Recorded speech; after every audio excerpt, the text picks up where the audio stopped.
Welcome to today's 3-Minute Halacha. The idea of lighting Chanukah candles is tied specifically to a home, ner ishu veto.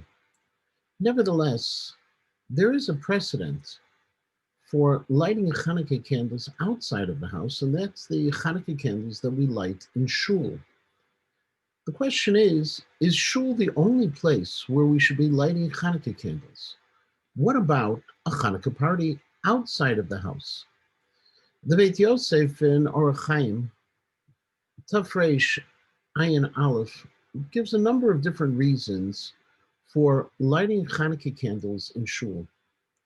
He notes that it could be for orchim, for guests who used to stay in shul, and therefore that was their home.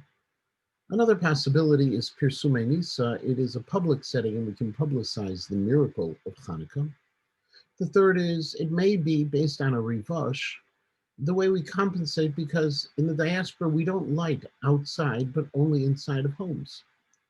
In the Shulchan Aruch, the second reason of Pirsumei Nisa is the only one that the Mechaber quotes. In addition, the Kolbo notes that the reason to light in a shul is because a shul is considered a mikdash ma'at, a replica that we can deal with of a small Beit HaMikdash. And therefore, just as they lit the menorah in the Beit HaMikdash, in the temple, we would light it as well in shul. Now, when it comes to the question of a shul, obviously, the Mikdash Ma'at, that last reason, and the idea of guests would only apply to a shul. However, Pirsumei Nisa, publicizing the miracle, and as a compensation for no longer lighting outside, might apply as well beyond a shul when there's a large gathering.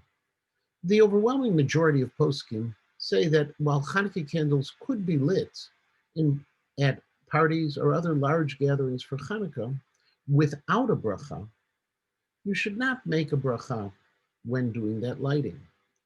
But there are still some who would allow a bracha.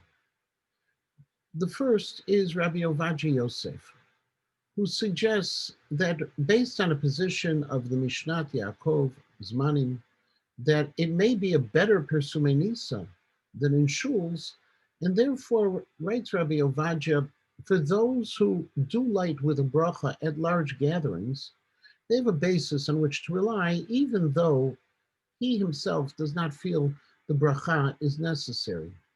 Rabbi Binyamin Silber in the Aznibru, the 5th volume, the 37th Tshuva, also feels it's the right thing, especially in a very public location.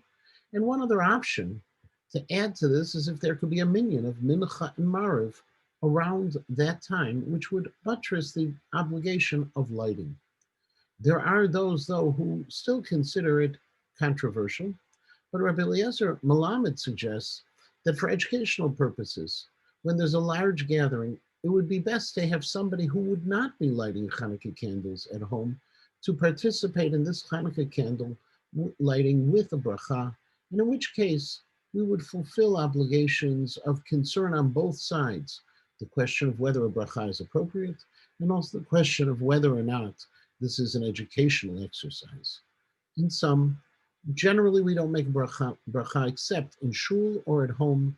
There is a basis for other locations, but it needs to be in a situation where there's clear Pirsumei Nisa.